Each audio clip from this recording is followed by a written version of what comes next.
12ஆம் வகுப்பு கணிதம் அலகு 10 சாதாரண வகைக்கெழு சமன்பாடுகள் பயிற்சி 10.7 இரண்டாம் கணக்கு பார்க்கலாம். 1 - x² பெருக்கல் dy by dx minus xy சமம் 1 என்ற நேரியல் வகைக்கெழு சமன்பாட்டிற்கான தீர்வு காண்க என கேட்கப்பட்டுள்ளது. 1 - x² into dy by dx இருக்கு.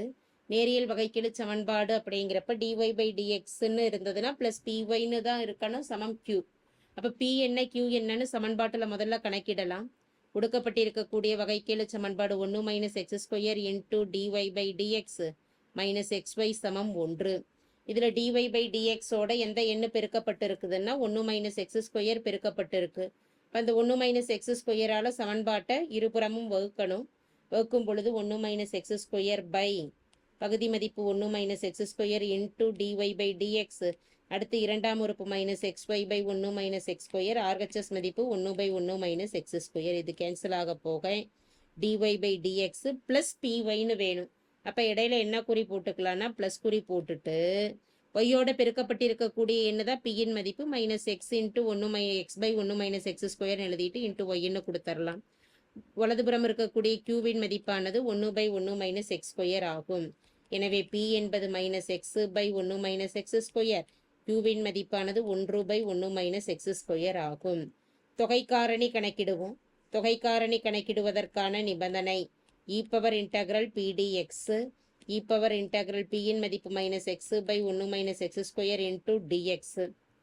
பொதுவாக இந்த பகுதியில் இருக்கக்கூடிய உறுப்போட வகையீட்டு மதிப்பு தொகுதியில இருந்ததுன்னா அதை மடக்கையை வச்சு பகுதி மதிப்பை எழுதிடலாம். ஒன்றை வகைப்படுத்தும் பொழுது 0 ஆயிடும். x² வகையீடு 2ன்னு வரும். x² வகையீடு 2x. இப்போ தொகுதியில் 2xன்னு வேணும். ஒரே ஒரு x மட்டும்தான் இருக்கிறதுனால 2ஆல பெருக்கி 2ஆல நம்ம வகுக்கலாம்.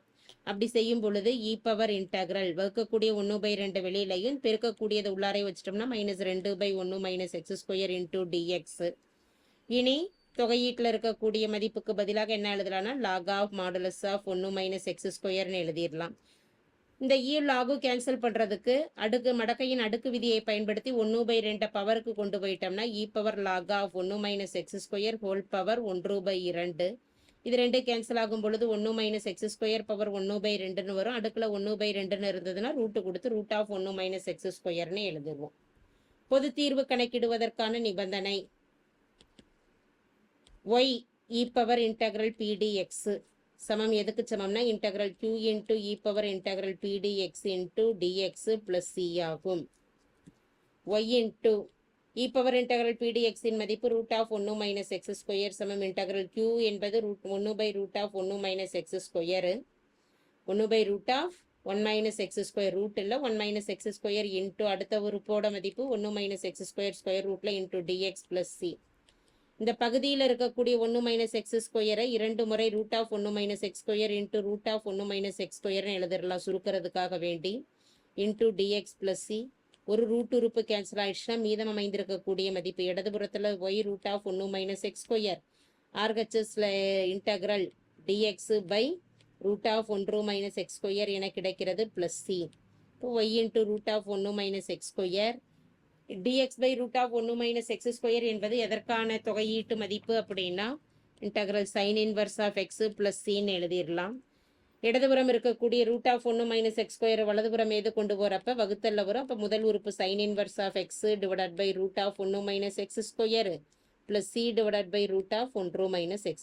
therefore தேவையான தீர்வு y equal to sin inverse of x divided by √1 - x², c into அடுக்குல இருக்கக்கூடிய அதாவது பகுதியில் 1/2 ஸ்கொயர் ரூட் என்பதை 1/2ன்னு எழுதிடலாம். அடுக்குல 1/2 பகுதியிலிருந்து தொகுதிக்கு போறப்ப 1 - x² -1/2ன்னு மாற்றி அமைக்கலாம். இதுவே கொடுக்கப்பட்டிருக்கக்கூடிய வகைக்கெழு சமன்பாட்டின் தீர்வாக அமையும்.